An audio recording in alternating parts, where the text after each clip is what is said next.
ಒಂದು ಹಳ್ಳಿ ಇತ್ತು. ಆ ಹಳ್ಳಿಯಲ್ಲಿ ಬಹಳ ಹಸಿರು ಮರಗಳಿವೆ. ಆ ಮರಗಳಲ್ಲಿ ಒಂದಿತು ಆಂಜನ ಮರ.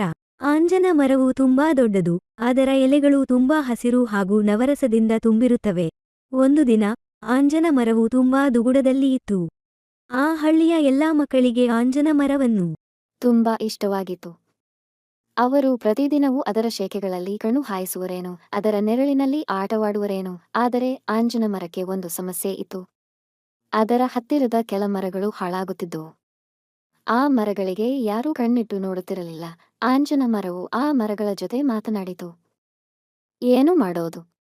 ನಿಮ್ಮ ಬಾಳು ಉಳಿಸಲು ಹೇಗೆ ಸಾಧ್ಯ? ಆ ಮರಗಳು ಬಯಲು ಮಾಡಿದವು, ನಮಗೆ ನೀರು ಬೇಕು.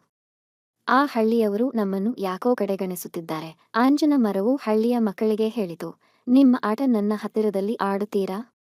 ಆದರೆ ಈ ಬೇರೆ ಮರಗಳು ಸಹ ನಿಮ್ಮ ಪ್ರೀತಿಗೆ ತವಕಿಸುತ್ತಿವೆ.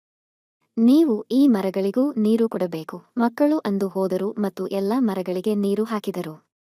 ಕೆಲ ದಿನಗಳಲ್ಲಿ ಆ ಮರಗಳು ಮತ್ತೆ ಹಸಿರುಮಯವಾದವು. ಮಕ್ಕಳು ಸಂತೋಷದಿಂದ ಆಟವಾಡಿದರು ಹಾಗೂ ಆಂಜನ ಮರವು ತನ್ನ ಹಸಿರು ಗೆಳೆಯರ ಜೊತೆ ಸಂತೋಷಪಟ್ಟಿತು. ಅಂದು ನಂತರ ಹಳ್ಳಿ ಮರಗಳು ಹಸಿರುಮಯವಾಗಿಯೇ ಇತ್ತು.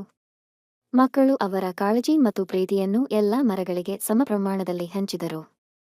ಹಸಿರು ಮರಗಳು ಸಂತೋಷವಾಗಿ ಬೆಳೆದವು. ಹಳ್ಳಿ ತುಂಬಾ ಸಂತೋಷದಿಂದ ಹಸಿರಿನಿಂದ ತುಂಬಿತು.